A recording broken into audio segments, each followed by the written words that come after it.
is the Landlord Survival Show. When people stop being nice and shit gets real. You're the landlord. We're here to help. This is a show for what the gurus don't tell you about owning rentals. We're here for you because we're stronger together. Brought to you by Empire Industries Property Management, built for investors, by investors. For more information about this show, please visit our website, selfmanagemyproperty.com, home of the ultimate Landlord Survival Handbook. Now, the Landlord Survival Show. He's an investor. With your host, Steve Rozenberg. Hey everyone, welcome to the Landlord Survival Show. This is your host, Steve Rozenberg. I am the owner and co-founder of Empire Industries Property Management Company. We are located in Houston, we are in Dallas, we are in Fort Worth, and we are soon coming to opening up Austin, Texas. Empire Industries, Pete and myself, we are investors. We've kind of started this game being investors, and that defaulted into creating and growing a management company. Not really wanted to, but that's where we ended up. And now we've got a pretty large company, pretty large presence out there, I would say. But more importantly, we are investors. I'm buying properties. Pete's out looking at stuff right now, looking at deals. So we are in the heat of battle. We don't just say it. We actually are out there buying stuff, making stupid mistakes, getting shit wrong. We do it just like everyone else does. And, you know, we bid on stuff. So the whole reason for this show, this is episode, I believe, number 11 for this new show, which is going very good. We're now on iTunes. We're getting downloads on podcasts and all that audio download world that I'm learning. But what... You sound so young and hip. I do sound so young and hip, right? I'm like a millennial. Is that a millennial? I'm not even sure what that term is. That is such an old dad move. Oh, as long as I don't have the dad body, that's all I care about. If I don't have the moves, I don't want the moves, man. That's what I've heard. So anyways, we started this whole deal because there are so many people out there that just seem to get their asses kicked when they buy a property. I mean, I know when I bought stuff, I was sold on this dream of fantastic, stuff. Getting a little feedback from you, man. Check. Your face is too close to the mic, man. No, I'm just kidding. I don't know if that's it. I don't even know radio terms. It's the glow off my face. The glow. You can feel it through the airwaves. Your glam. There you go.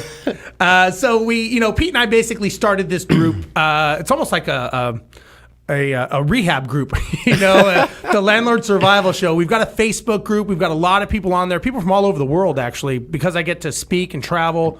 I get to meet a lot of investors and people with many, many different viewpoints, different perceptions of how things should be done. But everybody all seems to agree that they've gotten their ass kicked sometime, and maybe they've been lied to by someone, and maybe they've been ripped off by someone. And the reason we created the show is to just have a place that we can have investors like my good friend Gabe here.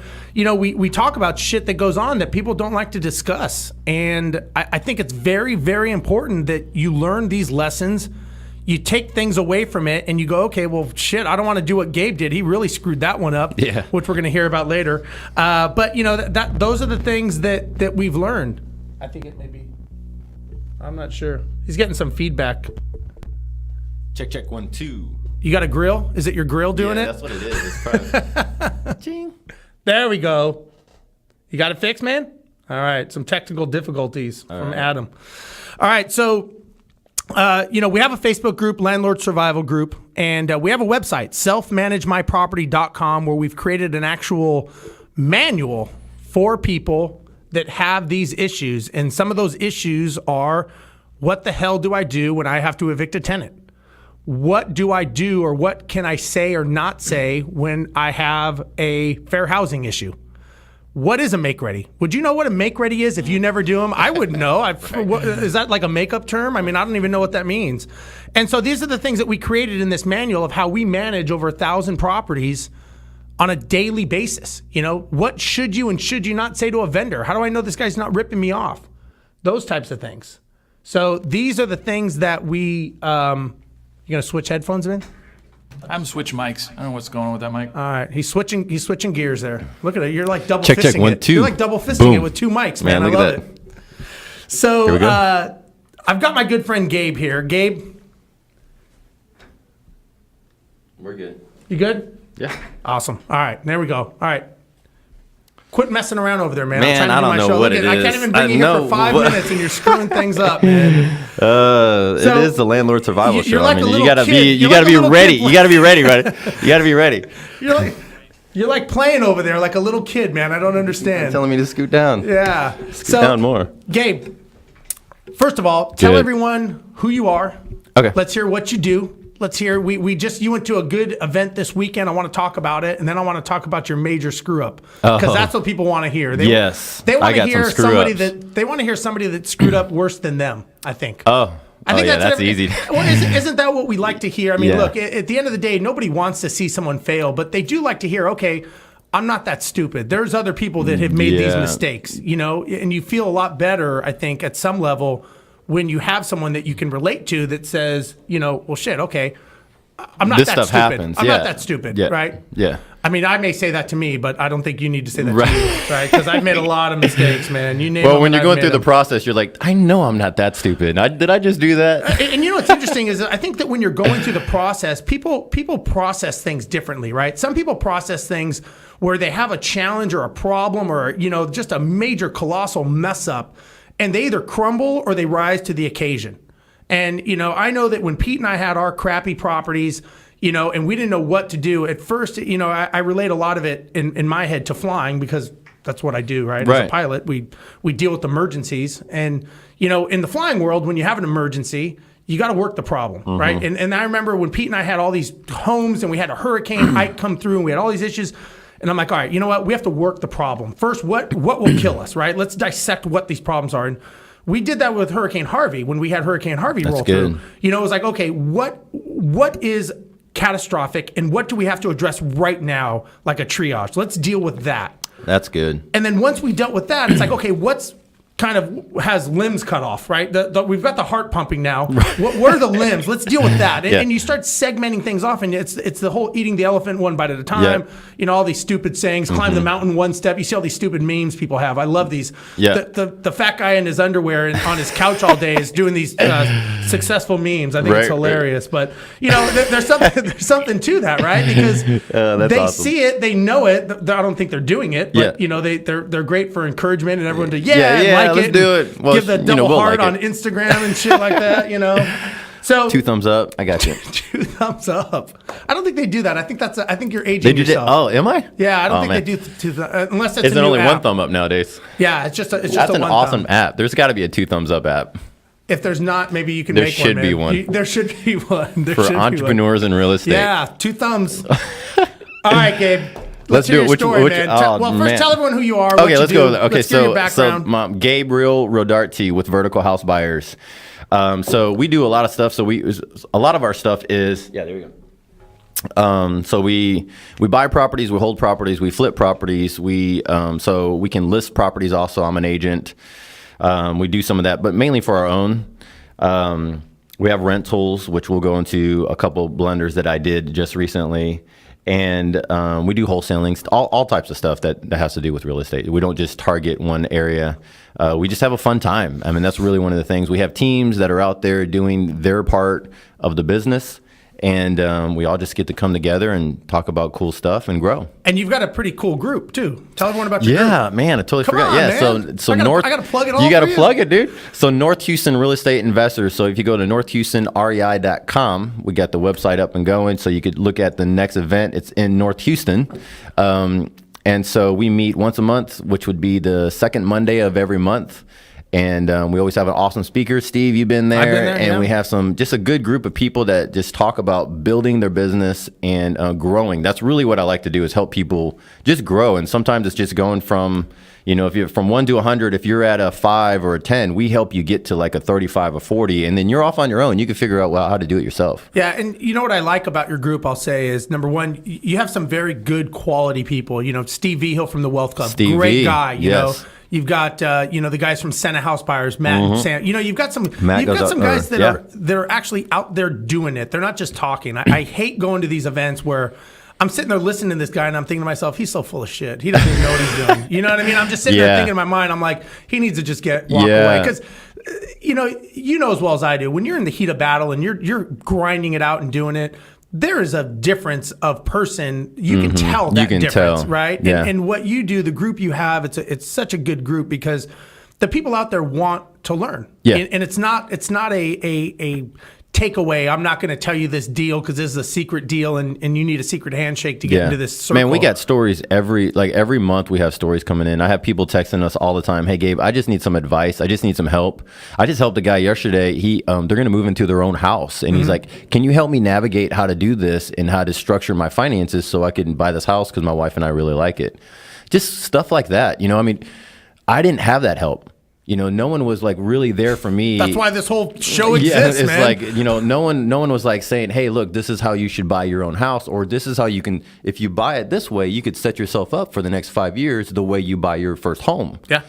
No one taught me that, so, I mean, no one tells anybody that. So it's really cool stuff of just, that's one of my passions, is really helping people learn the stuff that I didn't know, That we could have a whole discussion on that. Yeah. I want to hear about your failures first. Goodness. So, Do we got time for this? Yeah, there's always time. There's always time for failures, man. How we doing? All right, so let's kind of dissect this. Let's unpack this a little bit here because you told me that you went to an event this weekend. I'd like to hear about that. That's an entrepreneur event. Yeah. Okay, so business entrepreneur. Where was that? Okay, this is in Cali. Okay, so this is over in where is this place? Sacramento area. Okay. Okay. All right. And that was mainly just entrepreneurship type, business entrepreneur,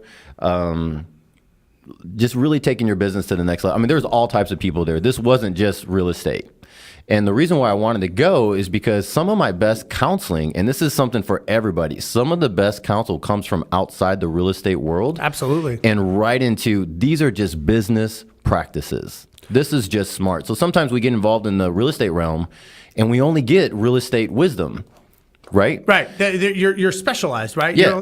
Everyone's looking at a square peg, square hole. Or if you do this and you do this, well, you know what? You should just join my group, and then I'll charge you a couple fees, and next thing you know, you're learning something that someone else really is great at doing, but it's not really what I want to do. Right. So that's why I like going to these other things. So this was not real estate related? Not even real estate related, mainly entrepreneur, business driven. Some of it was like how to build your social media. And so you have breakout sessions and stuff like that too. And then you're just taking that and you're basically going back and, okay, this is how I can apply this into my world. Oh yeah. That's and the relationships built. I think that most people miss out on building relationships when they go to events. It's so funny. I not that I have a drinking problem, but I would say that most good conversations are at the bar. When you're having conversations with guys and you're hanging out and you're talking and you're getting good information. And you're like, man, I wish we could take this, not a bar scene, but you could take this scene, put it up on stage, right, and let people hear that, because to me that's the nuts and bolts. When people come out in a presentation, it's canned. Yeah. Whenever I come and speak at an event, I don't like canned presentations. I've got my slides and stuff like this, right, my deck, but I just like to talk. And right. I feel that I have a tendency to talk. But what I was going to say, well, first of all, there's one thing I got to tell you. It's funny. So I grew up in Los Angeles, right? I grew up in California. Okay. So everyone who's not from California calls it Cali. People that are from California either call it SoCal or NorCal. Oh, I know. So North Cal. It's just funny that whenever someone says Cali, I remember when I first moved here to Texas. California. People are always like, "Oh, you're from Cali." I'm like, "Where?" Where? Like, Yeah. Cali. I'm like, SoCal. I'm like, yeah, I'm from. Okay. So he's poking at me. Texans. Let's just keep going. Let's keep going. Houston, I don't hold Texas. it. No, I love Texas. I love living here. So the one thing I would say is, and as you know, I'm very heavily coached. I'm a big believer in being coached and mentored, and not just by one coach. And the one thing I've learned from being coached, and my coach is not real estate related. He's a business coach, and had him for 6 years. And I would say he's responsible for the growth of our company, without a doubt. Right. But what I would say is that what I've learned is that a coach is not an all-knowing, super genius master. Right. A coach is an everyday person like you and me that has maybe a special skill or has a certain view that you don't have. And maybe from you looking at something and you're looking at it, maybe they have some technical skills like a social media skill. But I think what they do is they bring to light another angle that you may not be looking at. You know what I found out? So this is what I think great coaches do. Because they take that skill that they have, right? And they ask questions from that realm where they're at. And so when they ask a question from their place, I'm thinking, how do I answer this? Yeah. Right. So that way I could say it the right way to where they grab what I'm trying to say. Or if I do answer it and they're like, okay, but that's where the gold really starts coming out, is these questions that well, how is that going to look when you do something I've never even thought of? Yeah. When you do blank and blank, how's that going to look? I don't know. I've never even thought about blank and blank. And you know, what I've learned about coaching and being coached is that, you know, if I'm the coach and I say it, you don't own it. If I can ask you the question and you can process that in your mind, then you own it because you've said it. And now your brain is basically thinking of ways to make that happen. Right. So, you know, the good coaches ask questions. Yeah. You know, good negotiators ask questions. They don't talk. And I've learned from negotiating and selling and all that stuff that it's funny, you know, in negotiations, people always think that if you ask a question that I need to answer your question. Right. And that's just it's human nature. As a kid, you're saying, hey, I asked you a question, you need to answer me, just like we tell our kids. Right, that's good. But the reality is there's no question school. There's nobody that says, hey, you know, like, That's a good there's question. no question police, you know, that, hey, I asked you a question. People ask me questions all the time in business, and I'll say, well, what do you want? You know, that you kind of go down that road. Man, you know? you've done that to me before. It's like, hey, man, what do you think about this? Yeah. I don't know. What do you think about exactly. this? And that to me, man, I don't know. That's what a good coach does. And, Right. and so tell me some more things that you learned at this event. I'm curious. Oh man, so that's one of the key things is really learning. And then what another thing I learned is again, in these after the sessions, you know, these at the bars when you're grabbing something to eat with someone, when you're really communicating, really how to be around like-minded people. Mm-hmm. I find it interesting that you could go to any conference, any seminar, anywhere. You come to our networking event and you could be in there and you could look around the room and go, I connect with that person, I connect with that person, this person, and you could just see it. And then you go and talk to the person, and next thing you know, you're connecting, you're jiving, and there's a lot. I mean, from different parts of the nation, you're sharing the same story. I have that same issue. Have you tried this app? Yep. Have you tried this other thing? And so I think it doesn't go to, I don't want to say networking because, I don't know, it's starting to have a weird name to it, but it's just really building. It should be called brainstorming. Brainstorming. We should coin that term. Yeah, I mean, like what Brainstorming. you're doing here is you have a tribe of people, right? I mean, this is what we're doing, Yep. right? And so we're part of a tribe of people who own properties that, you know, have blunders, Yeah. you know, figuring out how to make this thing work. Let me tell you, everybody has blunders, right? Right. Oh, my everybody, gosh. everyone smacks their toe, you know, and that's just reality. Yeah. You know, the reality is, you know, shit happens. You know, I mean, that's it. I mean, look, you put a That is website the up. reality. I mean, I you know, as an airline pilot, I won't say the name, but I fly for a very large company, and Right. they have challenges, right? Yeah. And you know, nothing that is why they have Windows 1.0 and 2.0 Right. and Windows 95 and Windows, Right. because they're revisions, right? They make mistakes. Yeah. But the problem is if you were to say, I'm not going to buy a property until it's the perfect property, you'd never own one. I know. That's you the know, thing. I'm not going to buy a deal unless it's the Yeah. perfect deal that fits Yeah. all of my, you know. And I've done that. A lot of people do that. Yeah. Now you have a construction background, so you look at things a little bit differently, I right? do. Than the average I do. person. Yeah. And that's a plus and a minus too, because I look at something, I go, "Dang, I don't want to even mess with that junk." Yeah, that's going to be a pain. That's, Where someone else might go, "Man, I love that, dude. You just passed up on that." Yep. You know, that's an awesome deal. That's going to produce something later on, and so sometimes I have filters, right? And we all do from where we came from. Yeah, Right. Our past, you know, we stockpile information in our past in our head, both good and bad. We Yep. carry that luggage, and that weighs on us on making a decision. And sometimes That's good. That can skew us making a decision, good or bad, because we are not making it.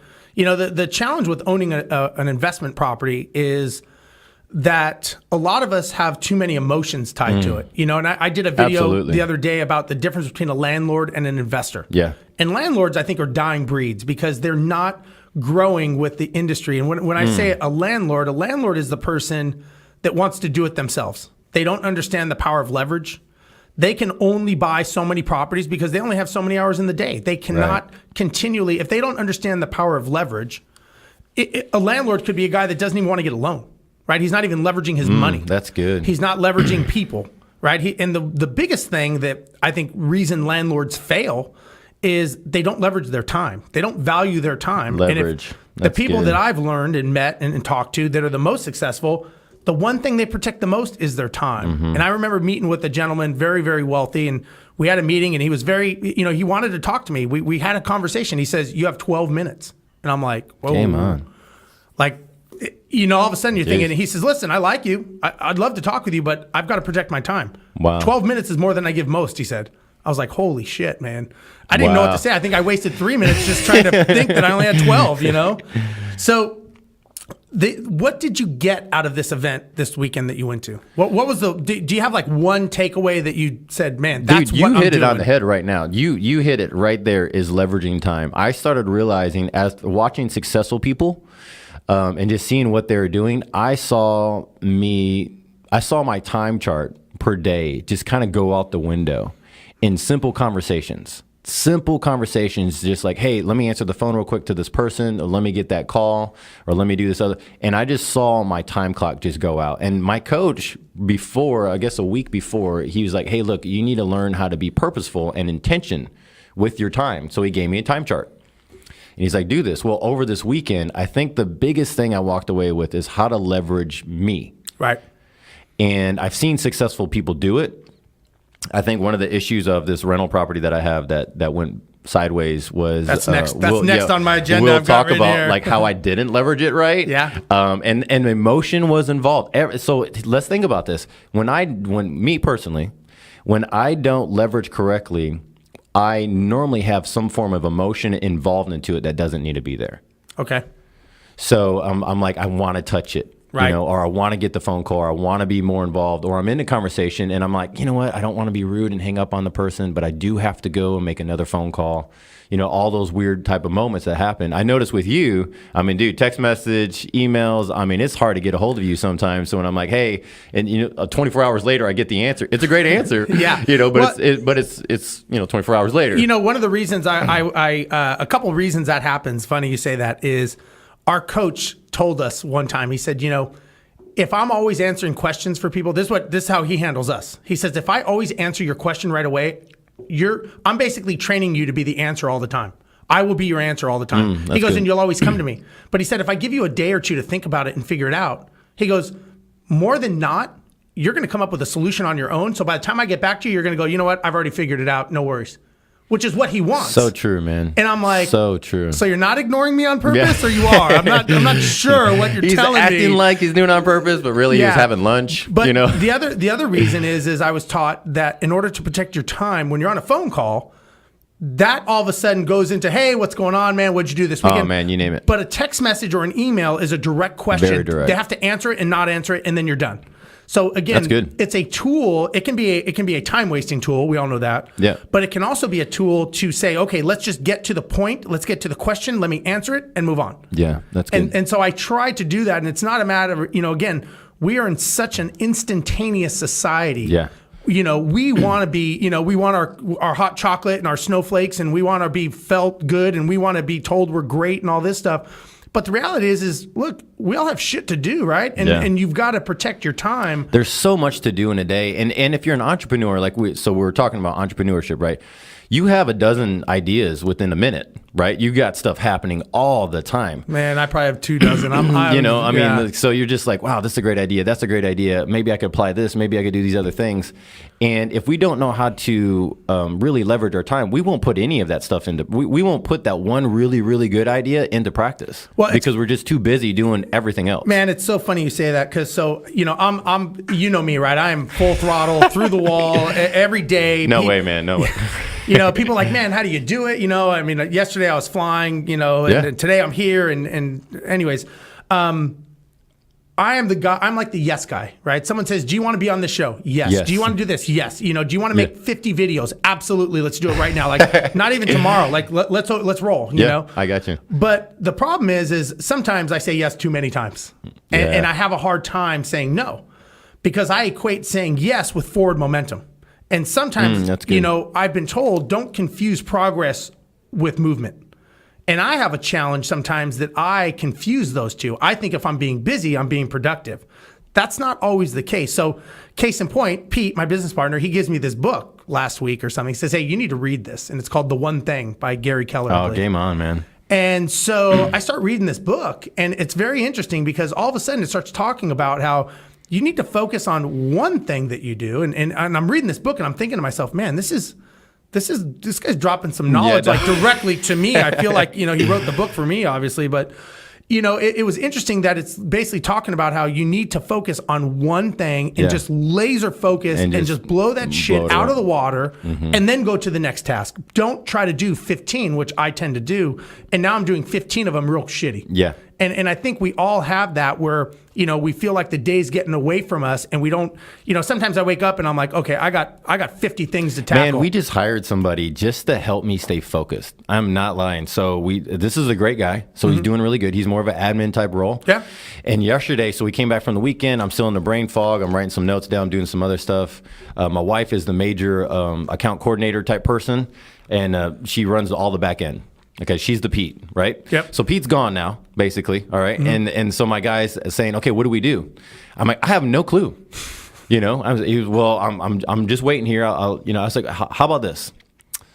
Let me think, and then we'll come about something. It took an hour and a half before I could come up with something for him to do. And I go, and he's like, man, I feel like I'm wasting time. I was like, dude, you are saving me so much time because just the idea that you're there helps me to know what else I need to put aside. Yeah. And I start shoving stuff, and then things start clipping along, and I start giving him more and more and more stuff throughout the day. Normally, it's her giving him stuff. But, man, it helped out so much just to help keep my mind clear of this is something I could give to him, this is something that's just trash, and this is something that I need to focus on. Well, and what's funny is that I've got an assistant that she's coming back from maternity leave, and I told her the one thing I need you to do is control my calendar. Like, I need you to say no for me. Like, I need you to be the gatekeeper. Right. That when people want me on a radio show or they want me to, and look, I'm not this big, popular, famous guy, but I will fill up my day with stuff that's stupid shit that I shouldn't be doing. Yeah. And what's interesting in this book I'm reading, it talks about how, we all have these fancy calendars and to-dos and all this bullshit, apps and stuff. But what we do is we have this list of things that we need to accomplish, and we start at the top. So if it's the last thing on the list, it may be the first thing we do for the day. It may not be the most important. And most of the time it's not. It's like that book, Eat the Frog. They don't do the big ugly hairy thing first. We do the easy thing. Like, oh well, you know what? I'll make this phone call and I'll do this. And I'll send this email. It's real easy. And then all of a sudden, bing, another email hits. Oh well, let me see who's emailing me. And all of a sudden, oh, Facebook. I got to like. Goodness. Let me check. And all of a sudden, it's like squirrel. Yep. And I'm not accomplishing what I need to accomplish. And what I'm trying to do is I'm trying to learn, like, okay, I need to strip these things away, and I got to have laser focus, for my company, for Empire, growing the shit out of this company. Yeah. How many doors are you guys managing now? We're about to crest 1,000 doors. Okay, so I just want to for some of the viewers and people who don't know who you are, I just kind of want to go back to Empire saying this is a guy who's running almost 1,000 rental properties. I mean, and he's working through this process also. So we all do it, man. Yeah. I mean, look, at every level, no matter what level you're at, there's more stuff. So I heard a guy this past weekend, and he was like, I am at such a global level. My team knows that I only look at my schedule for today. I don't even look at the week anymore. Yeah. And he's like, because if I start doing that, then I start taking on more burdens and more stuff than what I can even handle. Like we can only handle so much. And that the Superman theory really goes away in this show, like in The Landlord, from the landlord to the investor. Yeah. That Superman theory really, it gets weeded out pretty quick, or you're just out. Well, and you have to learn how to focus that time, and you've got to learn that, look, at the end of the day, we all have 24 hours. No more, no less, right? That's it. We don't get 25, And when you're toast, you're toast. You don't have any more energy, you're done. I mean, don't try to, you could push it, and we've all have. But the truth is, you're going to push it, and then that's when tomorrow you go, oh, crap. I shouldn't have put that out. Absolutely. And like I said, I am guilty of running and grinding as hard as, I'll fly, I fly a route to Australia. I get to Australia, I land, I go work with an office when I'm there. I go to the gym. That's awesome. I hit the ground running. I think I'm doing good, but maybe I'm not. Maybe I'm being counterproductive and not focusing on my goal. After reading this book, I'm starting to doubt what I'm doing, thinking, well, shit, man, maybe I should just go to the bar and hang out for a little bit or something. Let's go back to that bar talk again, where you just grab a margarita or a cocktail or something. Exactly. All right, man. So what is your biggest takeaway from that event? I want to hear what that was. Man, that's so good. I was thinking about that yesterday. I think the biggest takeaway is there's a lot of potential in business stuff that I have not put into practice yet. I hadn't even thought about doing. That I've thought about it, and they're great ideas, and those are the ideas I need to put more energy towards. And I put them out on a shelf, thinking, oh yeah, one day I'll get to it when I get everything else taken care of. Kind of like that, when I get the perfect house, I'll buy it. Yep. And that's some of the stuff that really causes that fire within me, the whole reason why I got into entrepreneurship to begin with. Yeah. And so I put a lot of stuff on the shelf over there that I wanted to, I'm like, that's what I wanted to get re-energized, and to get that fire back in of what am I really doing here?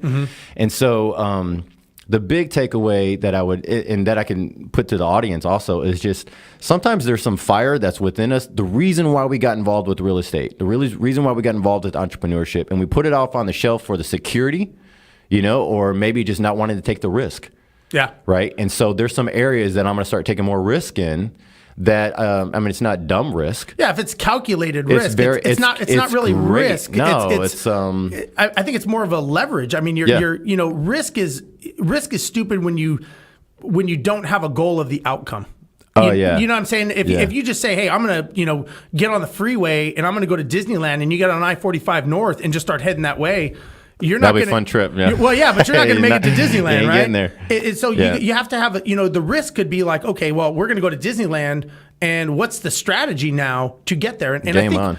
Well, the idea was, if Disneyland's the goal, then make it the goal. Just start moving in that direction and start going there. And I think that sometimes we that's a trip from here, right? We're in Houston, so it is a little bit of a trip. Yeah. So we're trying to plan out where we're going to stop to go grab something to eat. Yep. What are we going to do for here? When are we going to get gas?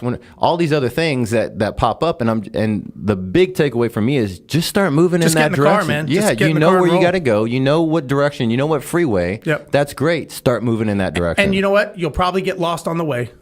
You're probably going to make some mess ups. That's a good point. You know what I mean? You're probably... Man, I took a phone call on the way here, and I took the wrong turn. And even Google was telling me, what way to go. Yeah. And I took the wrong turn. I was like, okay, well, it'll take me another 10 minutes to get there. Did it ruin your life? No, I'm here. We're having a good time. Exactly. So and that's what you learn is you learn that these things are going to happen. And, so many people try to counterbalance them before they ever do it. And I think that's the biggest problem that we have is we all want to lay this out on a platter, but I think in the reality, it's just a delaying tactic.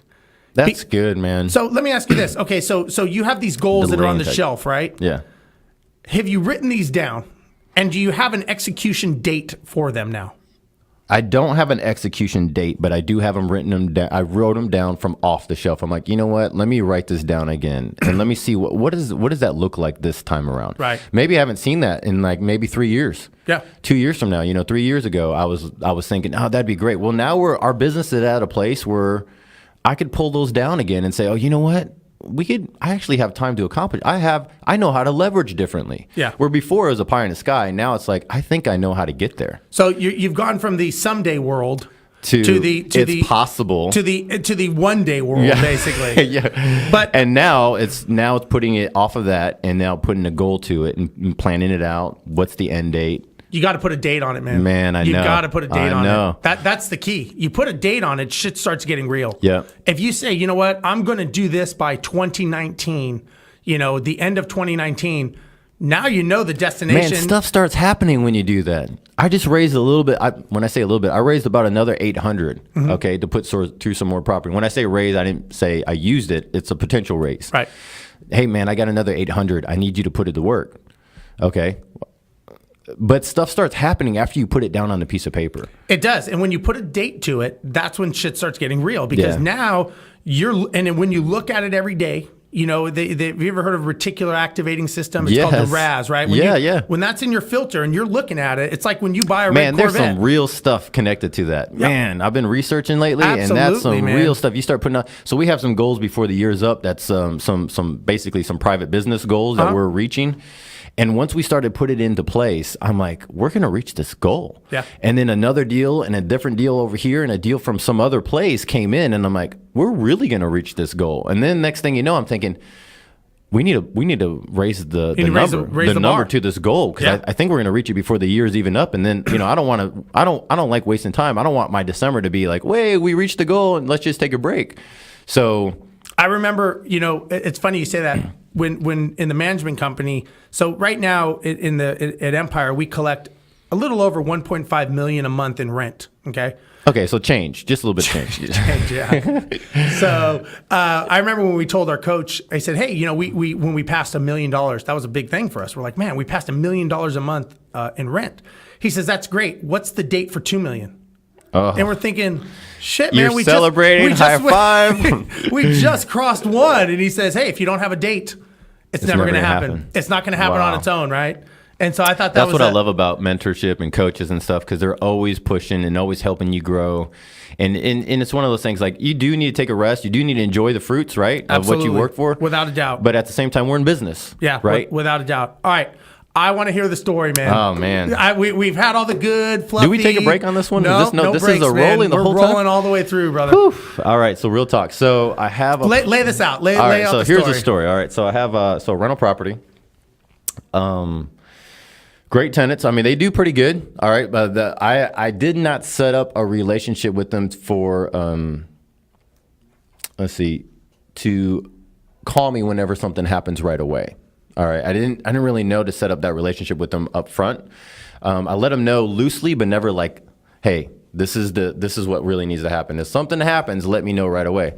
So anytime were to happen to this property, they let me know like the day later, like, hey, there's a drip coming from the ceiling.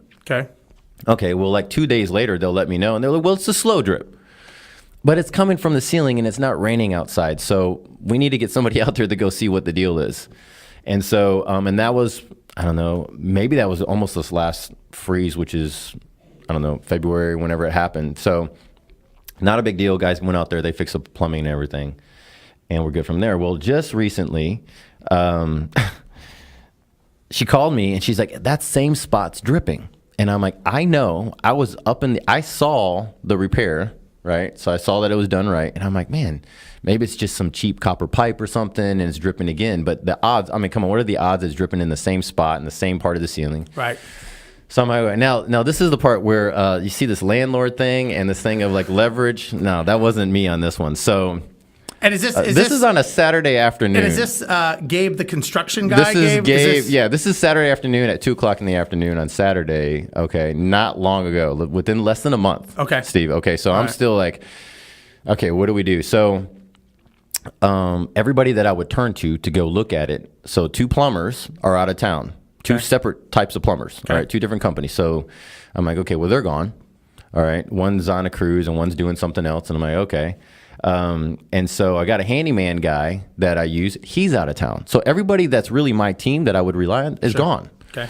So now I'm the landlord, right? I'm going over there. So I go over there right here, this spot right here. And I'm looking up and I'm like. Did your wife put the cape on you before you left the house? Oh, man, it was sad. So I don't know what I don't know what was going on that afternoon, to be honest. But my plan was not to show up to a rental house. I can tell you that. So I show up, I walk into the door, and I'm like, all right. And she's pointing this area, and it's this patch of something got spilt onto the ground. It looked like, I don't know, they spilled a drink. And I'm like, you sure someone just didn't spill something right under the texture and the ceiling? Right.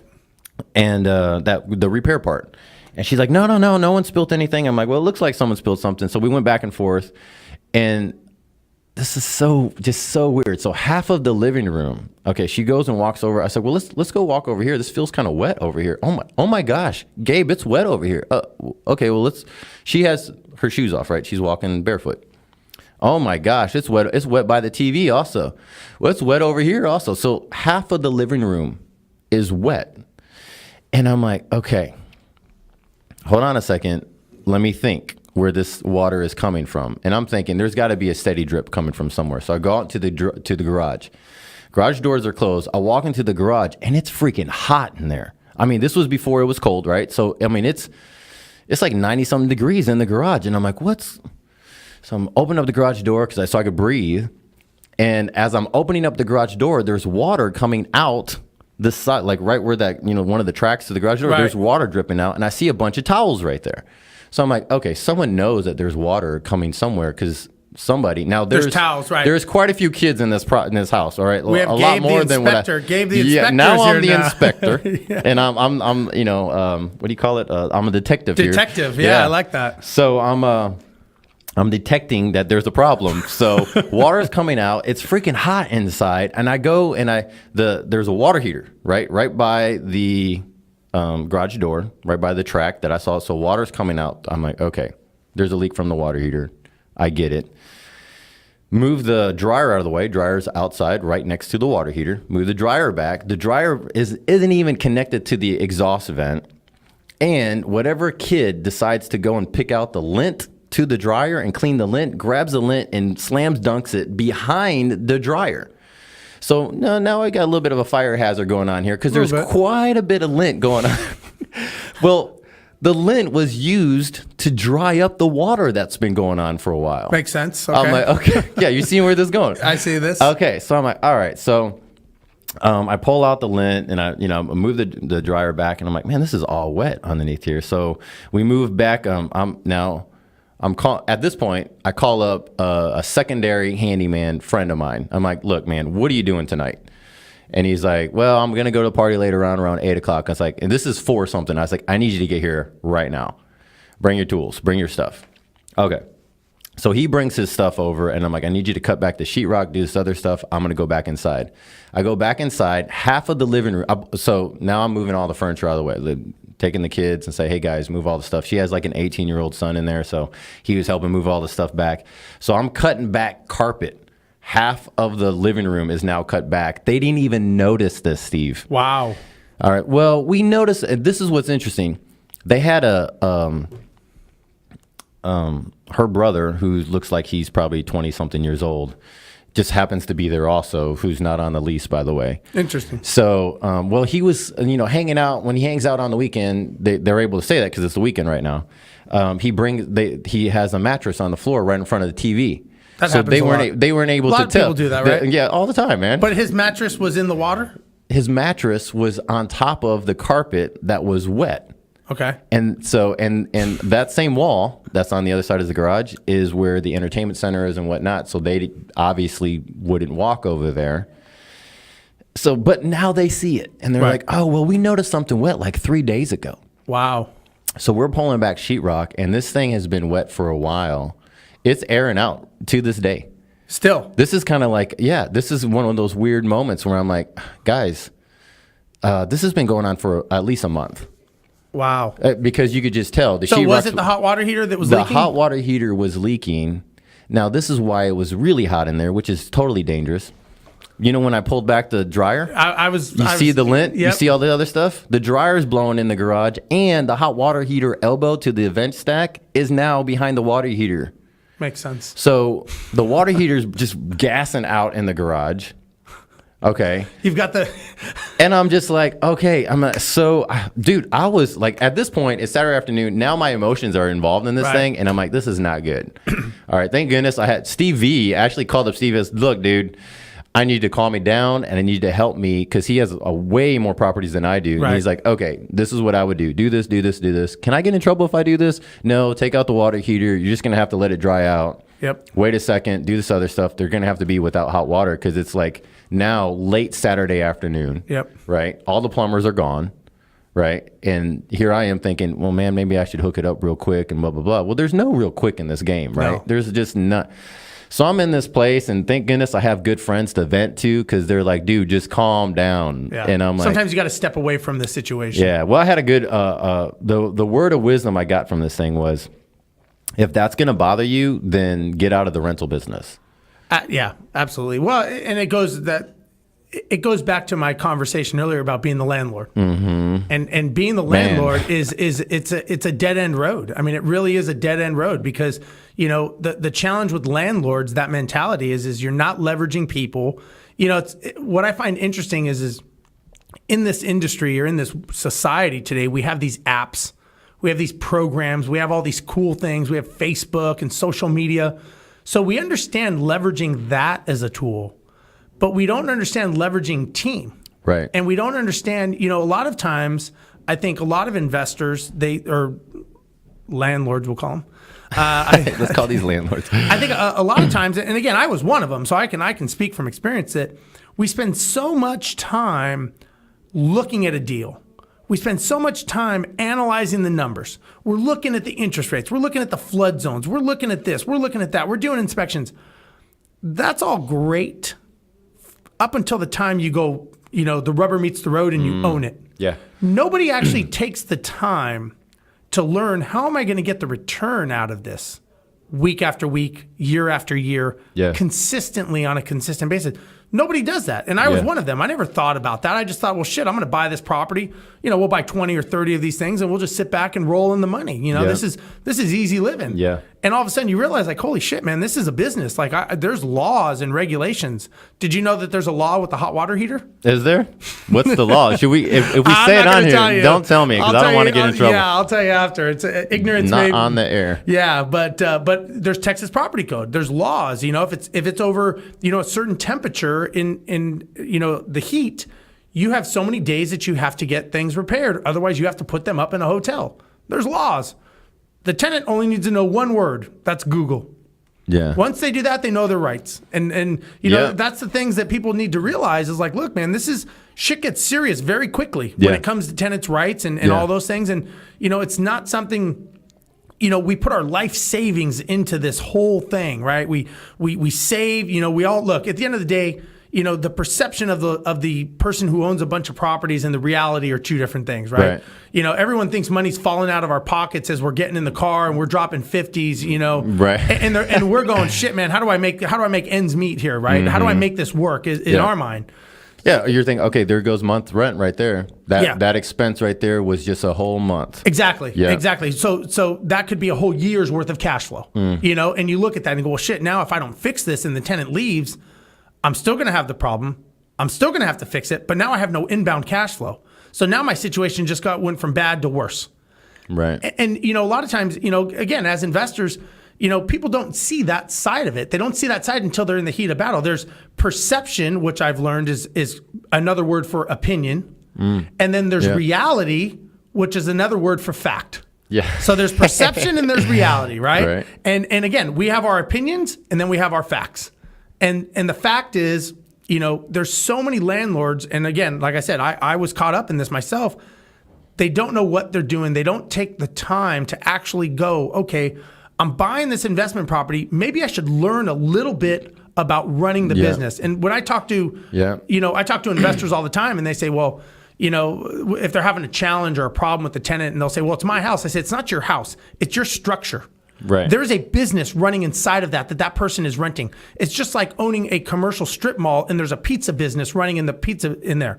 You don't own the pizza business. You know what's so interesting? When these things pop up, if you don't make the shift, and I think it's an emotional shift. Right. It absolutely is. So if you don't make the emotional shift, I don't even want to go down that route, but when you make the shifts, and this is kind of an encouragement to those, right? Yeah. When you make the emotional shift and that just your intelligence level goes to something that's like, this is a piece of property. Yep. Right. This is an investment. This isn't just something that I'm tied to. We can start making smart, wise business decisions. Right. And then things start changing. Like for me, things start changing. Like after that one, the very next day, I'm like, well, if I do this, and you know what my thought was? Man, I could pick up 5 more properties. Yeah. My thought wasn't, oh crap, I don't want to have any more. Yeah. My thought was, if I just do this, and man, I could pick up. My worst fear was for things to be taken, my time to be taken away. I'm like, then I'm going to be up doing exactly what I was doing. Right. Yep. Then I was thinking, well, if I just get a team together to do this other stuff that's available, even, a backup to my backup team, that stuff would have been taken care of and I would have been good to go. Well, so it's interesting how that just taking out that emotional trigger, those thoughts has helped me to become more entrepreneurial and say, you know what? Well, how can I pick up 5 more properties before the year's up? Right. And that's the difference. An investor sits behind his desk and he writes contracts and he finds deals. A landlord's running around to Home Depot and he's running to get his rent and he's fixing hot water heaters on Saturday because he has an excuse that the plumbers aren't there. I'm pointing at you. But here's the thing. So my property. Don't do it. Don't do it. So here's an example. So my rental properties, right? I buy them and I turn them over to Empire, right? And I pay a fee just like everybody else, right? Yeah. I'm a client. When there's a problem, I may hear about it a week or two down the road, and they'll say, "Hey, we had an issue. This, that, whatever. It's all taken care of." And I'm like, "Anything I need to know?" "No, but here's the bill." "Okay, cool." That to me, that is the best use of my time. So. Yeah. You used your So Saturday. this is what he does. He brings on us people to No, talk about our problems and say, "You need me." No. Look, I've got a manual you can buy. You can buy you can buy the manual. So the manual's Get the easy. manual. I don't care what you do, but run it like a business. I don't Right. care if you do it yourself. Because like you said, if somebody told you that story, right? If I were the roles were reversed and I said, "Hey, Gabe, I did this thing. What would you think?" Would you say that was the smartest thing for me to do? Not at all. So because you're not emotionally attached to it. Again, and the biggest problem we had when we owned all these properties is we are so emotionally attached. I mean, shit, we would advertise bad credit okay. Well, guess who came to rent our houses? Credit. People with Yeah. shitty credit. Yeah. They would drive up with all their crap in the car, Yeah. and we're like, wow, how lucky. They'll take the property as is, right? We didn't even do the make ready yet. They're like, oh yeah, it's fine. I'll take it as is. And we're like, high five to that one. Scored again. And the next thing you know, when rent's due 3 weeks later, Make ready. they leave and they take, parting gifts with them. Yeah. They take fucking wiring and shit Yeah. like that out of there. And all of a sudden we're going, holy man, these guys are killing Yeah, us. what's going on? Yeah. But it's because we are so emotionally attached, we could not remove ourselves from it. So it's easy to Monday morning quarterback, right? I get that. Oh, yeah. It's so easy for me to tell people, oh, run it like a business and blah, blah. I've done it, man. Yeah. And it is not easy to remove yourself. Look, you've got this huge group, right? You mentor people. You've got all these things. And I still get stuck And in you it. still get stuck Yeah, in it. So yeah. none of us are immune to it. And look, I'm the same way, right? I mean, I do stuff in my business that I shouldn't do. I make decisions I shouldn't make.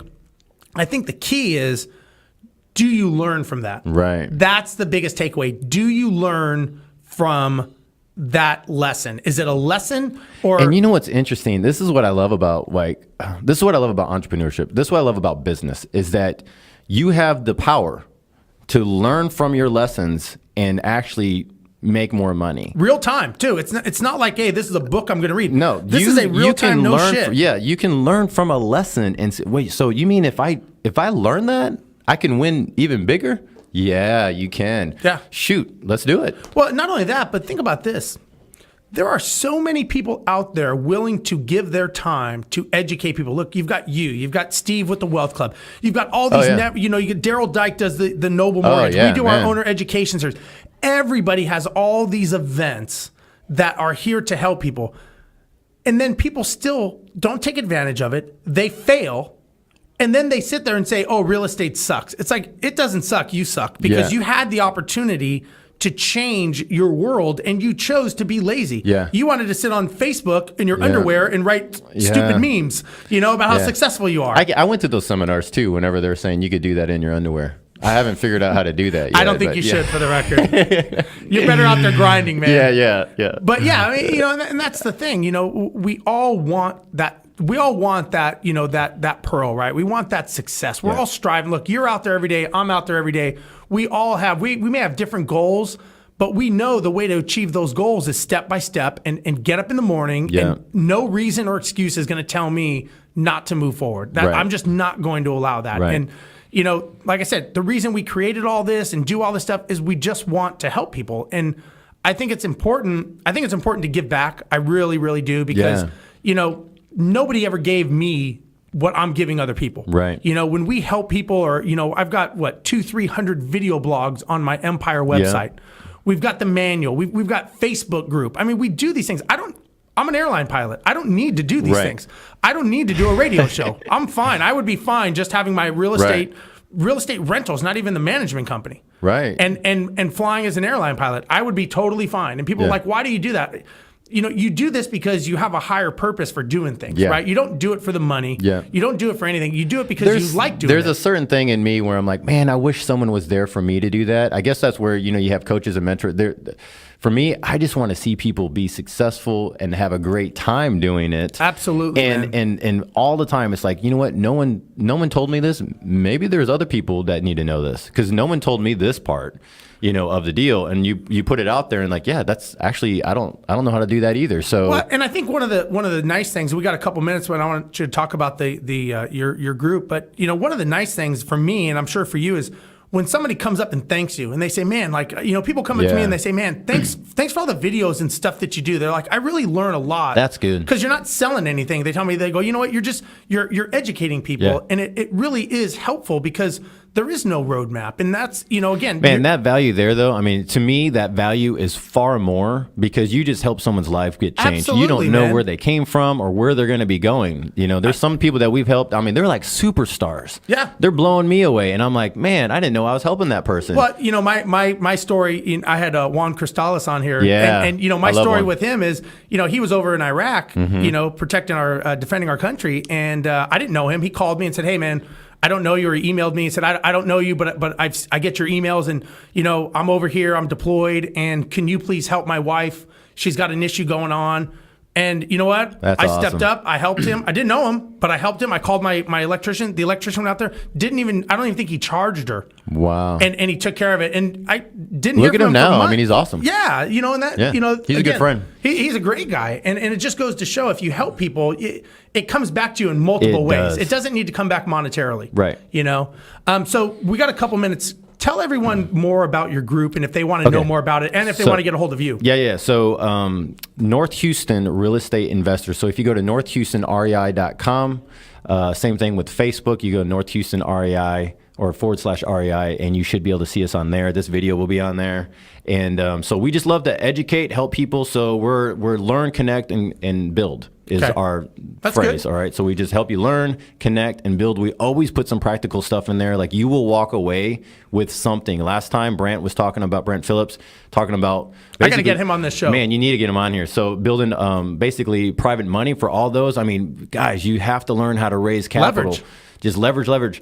Without that, you kind of can't grow. So we do that. So North Houston REI. So that's the second Monday of the month, every single month, all the time.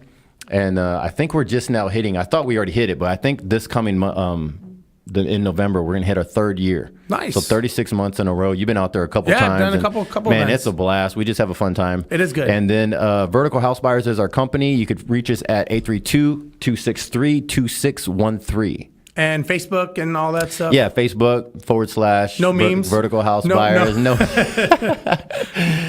2 thumbs up. That whole thing. Yeah. Thumbs up. Yeah. All right. And everyone, if you want to go to our website, selfmanagemyproperty.com, you can go on there. We have a lot of good information, video blogs. I've got my manual there. I mean, we've got ebooks there. I mean, we have a lot of shit on there to help you. And go to our Facebook group, Landlord Survival Group on Facebook. I mean, it's simple. It's there. It's for investors. And if you want to talk to us at Empire, look, we are probably the #1 management company here in Texas, definitely in Houston, without a doubt. I'll put my company up against anybody. Yeah. But you know what? We are investors. We're out there doing the grind. Ask some questions on that Facebook page. I mean, you'll get some awesome answers and There a are. lot of help. Yeah, I mean, and hey, I need a there's- guy with whatever, and they'll help. I'll tell you, I can't say any names, but there's some people on there that are very, very influential in the real estate world, like very upper level stuff that I can Nice. tell you off the air. But there's some people on there that, they've got like 20, 30 years, like have spoken on stages and stuff Wow. like that I personally know that have joined the group, and they'll chime in every now and then. When they chime in, I don't think people really know who they are, but they may chime in with a comment, but it's like, whoa. To me, that's gold when someone like that does. But Gabe, once again, thank you so much, man, for coming. Yeah, man. Rock on. Everybody, go to our website, selfmanagemyproperty.com, and we will be back next week. Thanks, everybody. Thank you. See you. This has been the Landlord Survival Show. Join us next time for more.